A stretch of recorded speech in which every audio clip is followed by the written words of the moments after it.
Buenos días. Comenzamos ahora la sesión formativa referida a la igualdad de género y que organiza el Gobierno de Navarra dentro de las políticas para implementar en el ámbito de las empresas este derecho fundamental como es la igualdad de género y vinculado a los planes de igualdad. Nos referimos a los planes de igualdad con referencia al compromiso y la obligación empresarial en una formación que vamos a dividir en 4 grandes bloques. Una que se refiera a los aspectos normativos y a los hitos jurisprudenciales más esenciales en esta materia. El segundo bloque iría referido a las obligaciones de la empresa en materia de igualdad y todo lo referente a los planes de igualdad.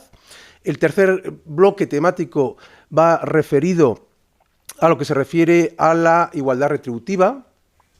y un cuarto bloque temático en el cual nos referiremos a las principales o una de las más interesantes sentencias que en este ámbito se vienen dictando. Lo primero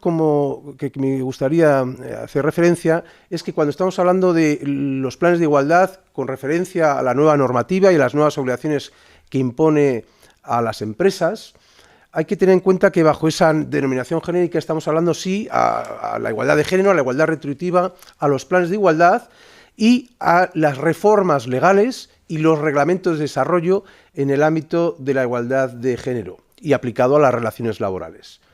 Pero aparte de esto, sí que me parece interesante hacer referencia a algunos aspectos que no por el hecho de ser esenciales siempre se tienen en cuenta, o que por lo menos creo que es importante como introducción hacer referencia al mismo. Me estoy refiriendo en concreto a la exigencia de mantener la igualdad de género en todos los ámbitos, en el ámbito público, pero también en el ámbito de las relaciones privadas y específicamente en el ámbito de las relaciones laborales. Pero como un compromiso que no solo es correspondiente al Estado español, sino que es consecuencia de exigencias del derecho internacional y el derecho de la Unión Europea.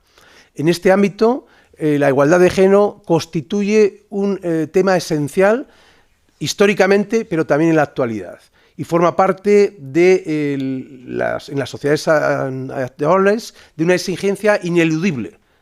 o en vías de consecución de esa igualdad de género que impone la legislación internacional, el derecho de la Unión Europea y el propio ordenamiento nacional, que es tributario de esas exigencias internacionales. Específicamente, en lo que a nosotros ahora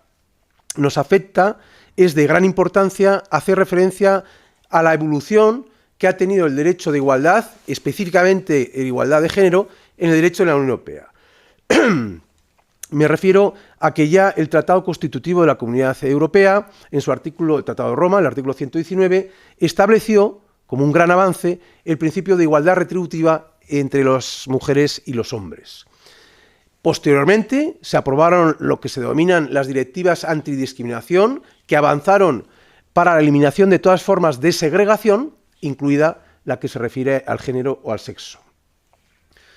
Avanzó la normativa de la Unión Europea con el Tratado de Ámsterdam en el año 99, en el que se modifica el propio Tratado Constitutivo de la Unión Europea y ya se reconoce ya no solo la igualdad retributiva hombre y mujer, sino la igualdad en las otras condiciones de trabajo y la igualdad genéricamente en las relaciones laborales. Se introduce también el concepto de las acciones positivas a efectos de conseguir esa igualdad real y efectiva, y la transversalidad, el principio de transversalidad de la igualdad,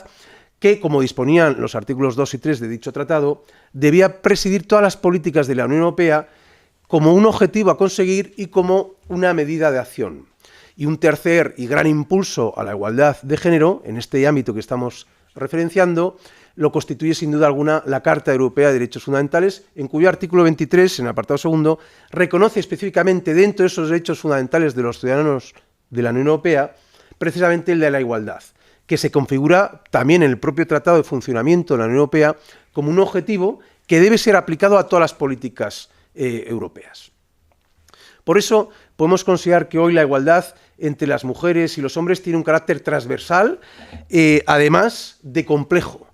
porque se configura al mismo tiempo como un valor, como un objetivo y como un verdadero derecho fundamental. Y estos son aspectos que no podemos dejar de tener en cuenta y que actualmente siguen estando vigentes y de plena actualidad. En concreto, la Estrategia Europea para la Igualdad de Género 2020-2025 sigue estableciendo entre los objetivos el conseguir esa igualdad de oportunidades y de participación de la mujer en el mercado laboral, incluyendo específicamente también la eliminación de la brecha retributiva de género. Y dentro del impulso del derecho de la Unión Europea, en la consecución de esta igualdad real y efectiva, no podemos dejar de llamar la atención sobre la contribución de la propia jurisprudencia del Tribunal de Justicia de la Unión Europea, creando conceptos como son la discriminación directa, la discriminación indirecta, la inversión de la carga de la prueba a estos efectos o la importancia de la prueba estadística para descubrir aquellos supuestos de discriminación que están ocultos, encubiertos y que precisamente a través de la prueba estadística permite que afloren sobre todo los supuestos de la discriminación indirecta a la que posteriormente nos vamos a referir. Bien, pues después de esta introducción, aunque he indicado los 4 bloques temáticos a los que vamos a hacer referencia a lo largo de esta sesión formativa, y sí que lo vamos a su vez a distribuir en 9 apartados o epígrafes, que son los que ven ya actualmente ya en la pantalla y que pueden examinar perfectamente aquí estos apartados. Es importante comenzar con una brevísima referencia a la normativa que es aplicable y a los hitos normativos tanto en el derecho de la Unión Europea, pero sobre todo desde el punto de vista de la evolución de la jurisprudencia del Tribunal de Justicia de la Unión Europea. Y también referirnos a los conceptos básicos sobre o en materia de igualdad y discriminación. Bien, precisamente en relación a la normativa aplicable y con esa breve referencia a los hitos normativos del derecho de la Unión Europea, tenemos en la siguiente pantalla, tanto desde el punto de vista interno, de nuestro ordenamiento interno, como desde el punto de vista de las exigencias de la Unión Europea, en esta diapositiva que podrán ver en pantalla, cuál es la normativa básica y fundamental que debemos tener en cuenta a la hora de que la empresa cumpla las exigencias vinculadas a la igualdad de género. Lógicamente, a nivel máximo normativo interno, nos encontraríamos con la Constitución española y 2 artículos fundamentales como son el artículo 9 y 14. Desde el punto de vista del derecho de la Unión Europea, es esencial tener en cuenta los tratados constitutivos, el de la Unión Europea y el Tratado de Funcionamiento de la Unión Europea, y también la Carta Europea de Derechos Fundamentales y demás normativa de desarrollo que se configura a través de lo que llamamos las directivas de igualdad o antidiscriminación. Seguimos con el ámbito interno de nuestro ordenamiento, con una ley que es esencial, es cabecera del grupo normativo, como es la Ley 3, Ley Orgánica 3/2007 del año de 22 de marzo, sobre igualdad efectiva de las mujeres y los hombres. Por supuesto, el Estatuto de los Trabajadores en el ámbito de las relaciones laborales y la nueva norma que impulsa la igualdad de género en las relaciones laborales, que es el Decreto Ley, Real Decreto Ley 6/2019 de 1 de marzo. Y en el ámbito foral de la Comunidad Foral de Navarra no podemos dejar de citar la propia Ley Foral del año 2019 de igualdad entre mujeres y hombres. Y dentro de esta normativa de aplicación nos ocuparemos en el desarrollo de esta sesión de 2 reales decretos, normas reglamentarias, que van a desarrollar todo lo referente a los planes de igualdad, que es el Real Decreto 901/2020 de 13 de octubre, y su registro, el de los correspondientes planes de igualdad, y el reglamento referido a la igualdad retributiva y sus instrumentos, que se regula en el Real Decreto 902/2020 también de 13 de marzo. En la siguiente pantalla simplemente dejo indicados los artículos dentro de la normativa de referencia citada que deberíamos tener en cuenta. En muchas de las diapositivas simplemente no me pararé a explicarlas, como la idea de la sesión formativa es que se grabe un vídeo y en la página correspondiente se pueda lógicamente parar, pues dejo ahí simplemente la diapositiva para que se examine con tranquilidad. Y eso lo haré también, sobre todo en el bloque 2, especialmente el bloque 2, al hablar o al hacerme referencia a la guía o herramienta que publica el Ministerio de Trabajo y el de Igualdad a efectos de elaborar los planes de igualdad. Bien, de toda esta normativa aplicable me interesa entresacar que, aparte de ser una exigencia propia de nuestro ordenamiento, una exigencia desde el punto de vista del derecho internacional y del derecho de la Unión Europea, la verdad es que la última reforma de la 2019 está vinculada con los objetivos del desarrollo sostenible de la Agencia de la ONU 2020. Y en concreto se avanza en el cumplimiento de esos objetivos de dos de ellos, de esa agenda de la ONU 2030. El objetivo número 5, que va referido a la igualdad de género, y el número 8, que va referido al trabajo decente y al crecimiento económico. Y dentro de esos grandes objetivos, luego también la propia reforma de 2019 enlaza con la consecución o el cumplimiento de determinadas metas que están incluidas en esa Agenda 2030. Entre ellas, a destacar el poner fin a todas las formas de discriminación contra las mujeres, eliminar todas las formas de violencia contra las mujeres y las niñas en los ámbitos públicos y privado, reconocer la importancia de los cuidados y fomentar la corresponsabilidad, asegurar la participación plena y efectiva de las mujeres y la igualdad de oportunidades, y luego lograr el empleo que sea pleno, productivo, un trabajo decente y la igualdad de remuneración ante trabajos de igual valor. Todos estos aspectos, estas metas que están referenciadas aquí, lo vamos a ver en el desarrollo de la sesión, cómo están perfectamente presentes en la nueva normativa española y en las exigencias y obligaciones que impone a las empresas. Respecto del Real Decreto Ley 6/2019, va a establecer un nuevo impulso para la consecución de la igualdad de género en el ámbito de las relaciones laborales. Si queremos hacer referencia a qué novedades introduce, pues básicamente serían el extender la obligación de elaborar planes de igualdad a empresas con plantillas de 50 o más trabajadores. En segundo lugar, porque va a determinar o precisar cuál es el contenido del diagnóstico de la situación en la que se encuentra la empresa y el contenido del propio plan de igualdad. En tercer lugar, enumera aquellas materias, no menos de 9, que obligatoriamente deben ser tratadas en el diagnóstico y, por tanto, tener su referencia en el propio plan de igualdad a implementar. Y luego, respecto del plan, debe contener como elementos esenciales, y forma parte también de estas novedades, el diagnóstico de situación, que debe ser negociado, los objetivos a alcanzar y sistemas, o la previsión de sistemas eficaces para el seguimiento de las medidas aprobadas en el plan de igualdad y para la evaluación de esas medidas en relación a las finalidades y objetivos pretendidos. Quedó también establecida la obligación de registrar los planes de igualdad en todo caso, no solo los que vienen impuestos por la ley, sino también los que vienen impuestos por convenio colectivo o incluso los planes de igualdad voluntarios que la empresa adopta de forma voluntaria. Y el propio Real Decreto Legislativo 6/2019 viene a establecer un mandato al Gobierno para que desarrolle, a través de reglamentos, reglamentariamente, toda esta normativa, que ha dado lugar precisamente a los dos reales decretos que antes hemos indicado, a lo que luego estudiaremos, como es el 901 y el 902. Debemos hacer referencia ahora simplemente, mencionar qué conceptos básicos tenemos que tener en cuenta cuando estamos hablando de igualdad, de discriminación, etc. Hay dos esenciales: la discriminación directa, el concepto de discriminación directa, y el concepto de la discriminación indirecta. El primero viene definido como aquella situación en la que una persona es tratada por razón de género, que es el factor de segregación al que ahora nos estamos refiriendo, es tratada por esa razón de género de manera menos favorable que otra persona de otro género que en situación comparable con la suya. En particular, aparte ya de esa discriminación directa por el hecho de género, también se considera discriminación por razón de género cualquier trato menos favorable a la mujer por razón o vinculada al embarazo, a la lactancia, a la maternidad. Esta discriminación directa de género carece de justificación objetiva y, por tanto, no está admitida por los ordenamientos jurídicos. No es admisible. Y luego el concepto de discriminación indirecta, que es la que seguramente ahora tiene mayor relevancia, porque hace referencia a aquellos supuestos o situaciones en las que una disposición legal o normativa, o una práctica o un criterio empresarial, que en principio es aparentemente neutro porque se aplica por igual a cualquier persona, sea cual sea su género, entonces que es aparentemente neutro, pero va a situar a una persona de un sexo determinado en una situación de desventaja particular respecto de la del otro sexo. Y eso constituye la discriminación indirecta, que está prohibida, salvo que esa diferenciación esté justificada objetivamente,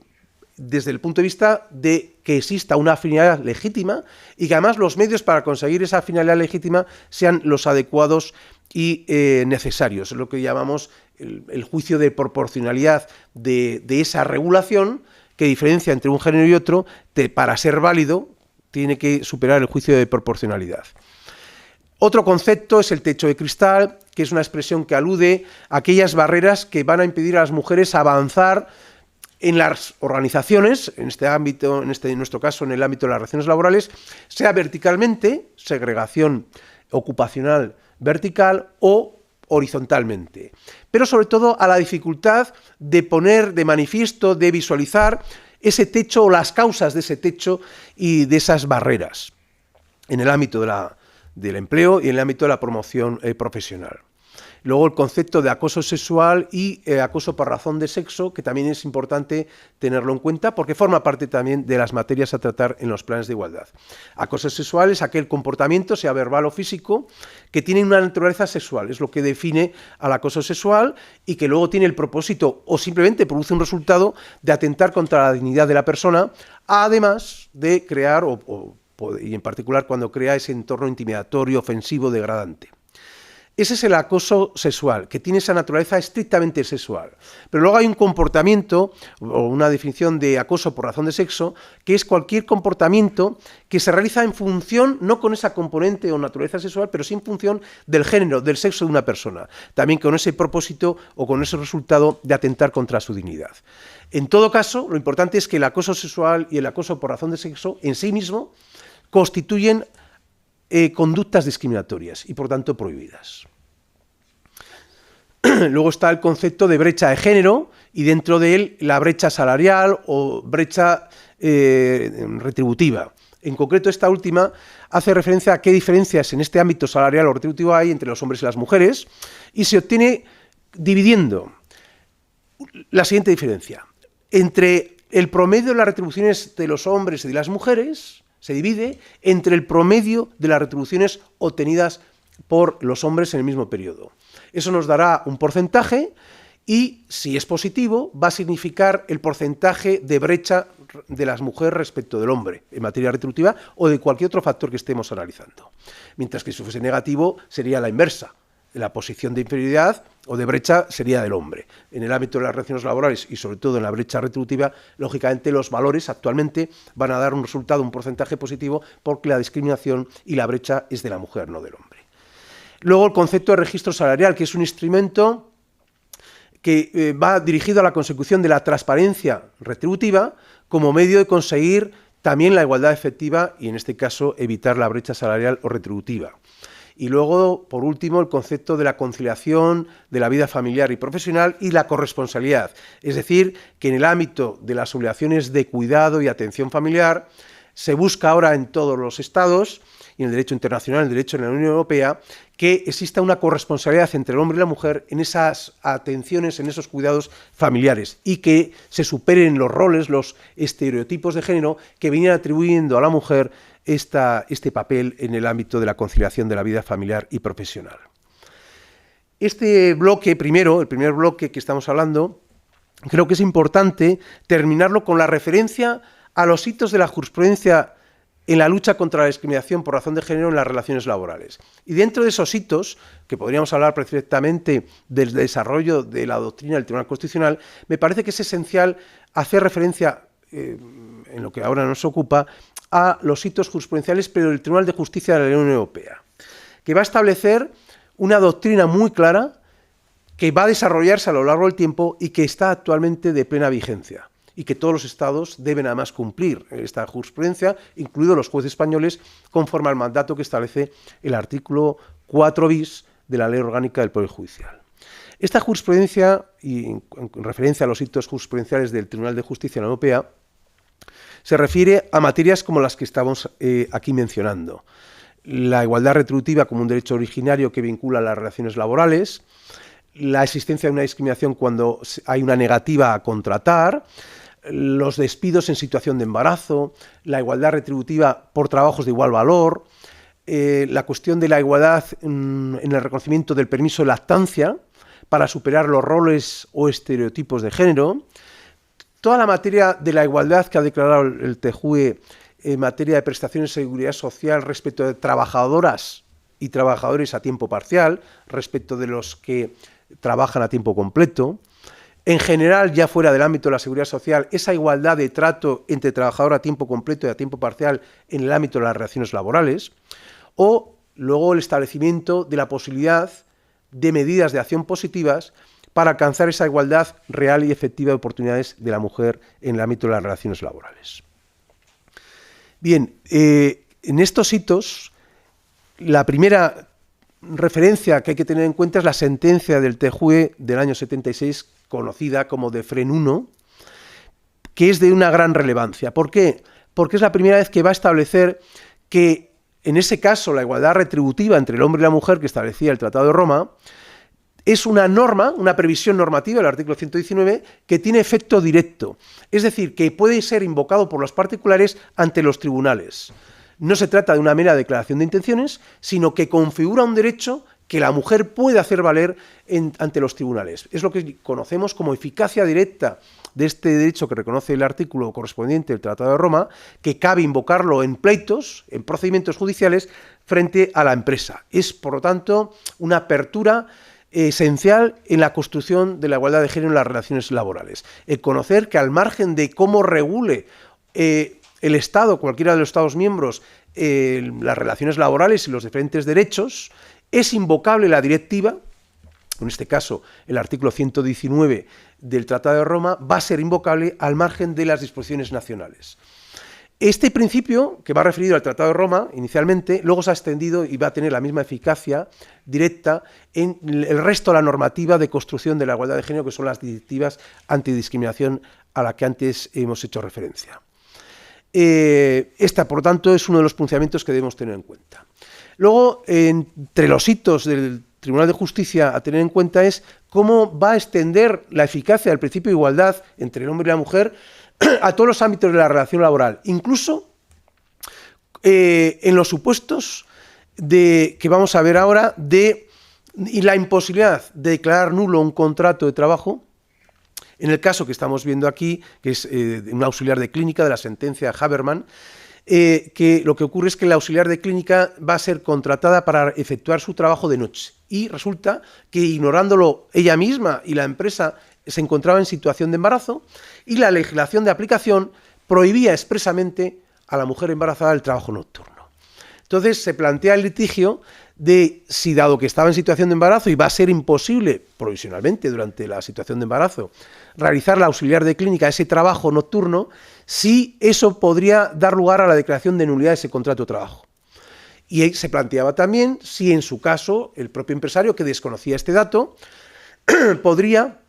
digamos, alegar un error en las condiciones o cualidades esenciales de la persona que ha contratado a efectos de la anulación de ese contrato de trabajo. Bueno, pues el Tribunal de Justicia de la Unión Europea, en esta sentencia del año 94, declara que no, que eso sería discriminatorio. Declarar la nulidad de un contrato en estos términos de quien es contratada para realizar un trabajo nocturno que resulta que, sin conocerlo, se encontraba embarazada y que la legislación prohibía el trabajo nocturno. Esa no podría establecerse la nulidad, el contrato es válido, tampoco la empresa puede alegar el error en las cualidades personales de la persona trabajadora, y el único efecto que va a producir es que durante el periodo del embarazo quedará en situación suspensiva o no se podrá realizar ese trabajo nocturno, pero no cabe anular o declarar ineficaz ese vínculo laboral. Otro asunto importante es el asunto Decker, con una sentencia del año 90, en el que vamos a ver el impacto de la igualdad, no solo ya, como acabamos de ver, una vez que se ha celebrado un contrato de trabajo, impidiendo la declaración de nulidad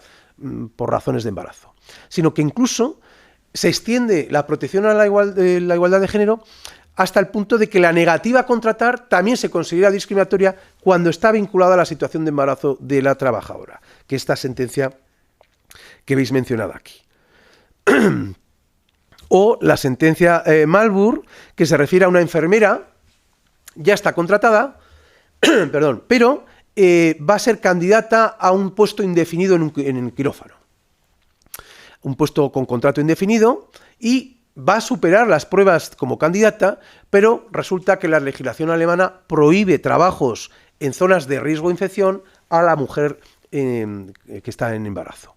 Entonces, lo que va a declarar es que no es válida una negativa empresarial a contratar de manera indefinida a esta enfermera que estamos hablando, porque se encuentre embarazada, aunque ese puesto de trabajo sea de los que la legislación excluye de la posibilidad de prestación durante tal situación de embarazo. Volvemos a lo mismo, quedaría en una situación suspensiva, pero la contratación corresponde a esa candidata que superó las pruebas. La sentencia Brown del año 98 también va a considerar discriminatoria el despido de una trabajadora durante el embarazo que se motiva por ausencias debidas a la incapacidad temporal o incapacidad laboral, pero vinculada al embarazo. Como se trata de una incapacidad, una baja médica, para entendernos, que solo puede tener, o en este caso, derivada del embarazo, solo puede afectar a las mujeres, se declara que constituye una discriminación directa por razón de sexo ese despido de la trabajadora que se funde en las ausencias en el trabajo. Perdón. Tenemos aquí también, pueden ver en la pantalla,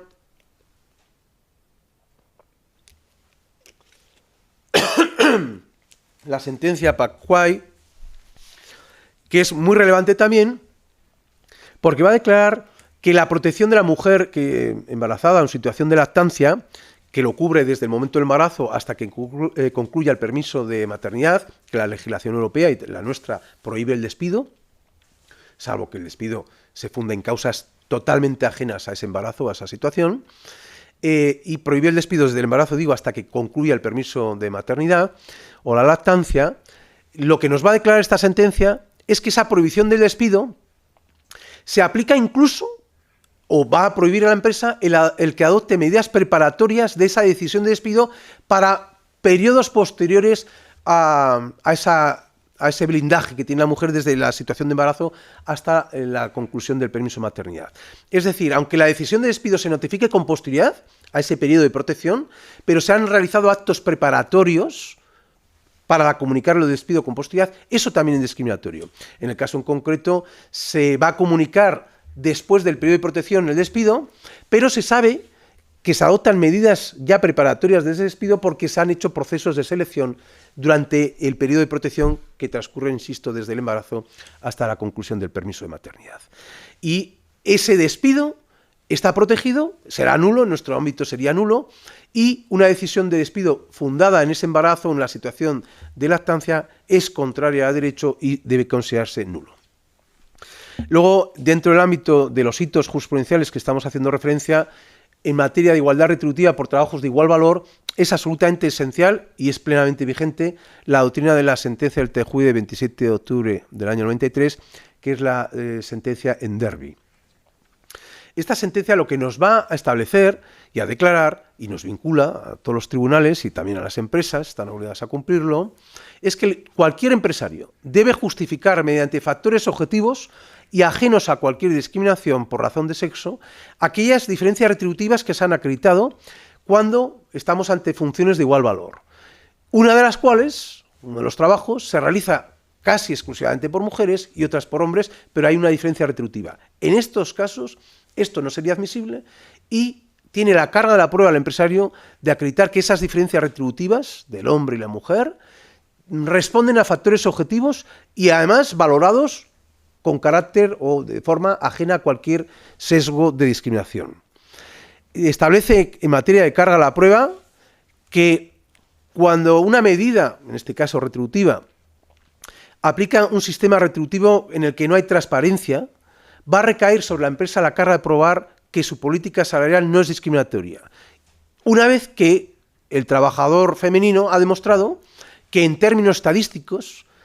esos trabajos peor remunerados se realizan mayoritariamente por personal femenino frente a la mayor retribución del trabajador varón. Afecta al ámbito nuestro del derecho español esta sentencia que estamos viendo del 2010, la Roca Álvarez, porque va a declarar en relación al permiso de lactancia la necesidad de superar los roles o los estereotipos de género, de manera que declara que el hombre también tiene el derecho al permiso de lactancia, aunque la madre no sea trabajadora por cuenta ajena. Esto obligó a modificar nuestra legislación interna y efectivamente, tras la reforma, el permiso de lactancia corresponde y es de titularidad indistinta de uno u otro progenitor. En materia de seguridad social, de las prestaciones de seguridad social, ha habido un avance importante y constituye otro hito jurisprudencial a destacar: los supuestos de discriminación indirecta de la mujer, vinculado ¿a qué supuesto? A trabajos a tiempo parcial. La mujer mayoritariamente realiza esos trabajos a tiempo parcial y en materia prestacional, de prestación de seguridad social, determinados requisitos como es la carencia, es decir, las cotizaciones que hay que cumplir para obtener una prestación, sea de jubilación, de incapacidad, etcétera, están sujetas a unos periodos de cotización, lo que se llama técnicamente unas carencias, sea genérica, sea específica. Bien, pues para los trabajadores a tiempo parcial se exige mayor tiempo que para los trabajadores a tiempo completo y se hace un cómputo de esas carencias que va a considerarse discriminatorio. Ese periodo de cotización, que es proporcionalmente más elevado para personas trabajadoras a tiempo parcial,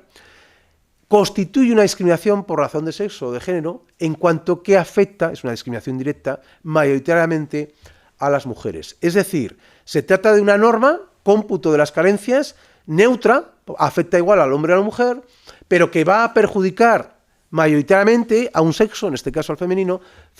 porque son los que o son las que mayoritariamente realizan los trabajos a tiempo parcial. Bueno, esta sentencia, el Val Moreno, se refiere a nuestro ordenamiento, obligó a reformar también la legislación de seguridad social, pero es de 2012, pero es que en el 2019 se volvió a declarar inconstitucional, la norma española que regulaba la pensión de jubilación y estos requisitos de carencia, diferenciando entre trabajadores a tiempo parcial y las personas trabajadoras a tiempo completo. Y toda la regulación que se refiere a los coeficientes de parcialidad a efectos de determinar los requisitos de carencia, etcétera. Y ahora mismo, el 13 de septiembre de este mismo año, con la misma idea de la sentencia del Val Moreno que vemos en pantalla, se ha declarado también inconstitucional la regulación de la pensión de incapacidad, que hace referencia a la aplicación de estos coeficientes de parcialidad, porque vulnera el principio de igualdad y la discriminación por razón de sexo.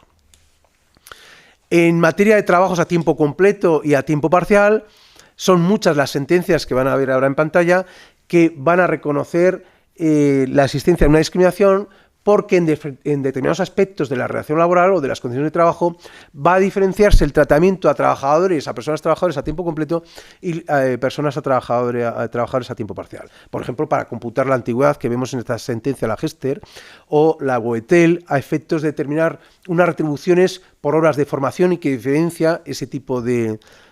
contratos a tiempo completo, a tiempo parcial, siempre partiendo de que estadísticamente está acreditado que en la contratación parcial el trabajo es fundamentalmente femenino de las mujeres. O la otra sentencia, la NIM, que se refiere a un sistema de promoción profesional en que se excluye o se favorece a las personas a tiempo completo y no a las personas a tiempo parcial. O un plan de pensiones de una empresa que solo se va a reconocer a trabajadores a tiempo completo y no a las personas que trabajan a tiempo parcial, y que la sentencia Vilca va a declarar también que constituye una discriminación por razón de género o sexo. Y para acabar este primer bloque, vamos a hacer referencia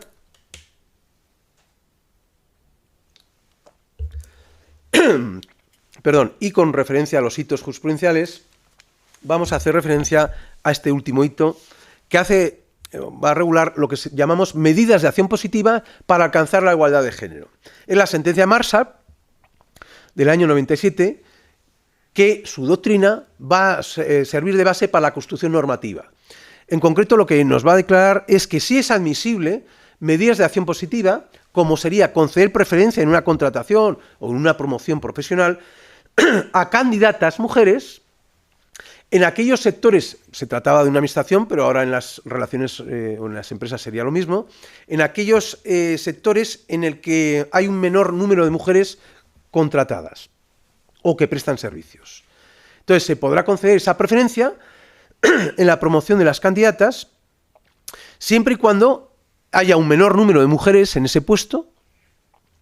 y presenten igual capacitación que los hombres, y siempre al mismo tiempo que se garantiza a los candidatos hombres que van a ser examinados sus méritos a efectos de determinar si existe o no esa igual capacitación, sin que queden excluidos de ese examen, de esa valoración de méritos, a efectos del ascenso, de la promoción o de la propia contratación.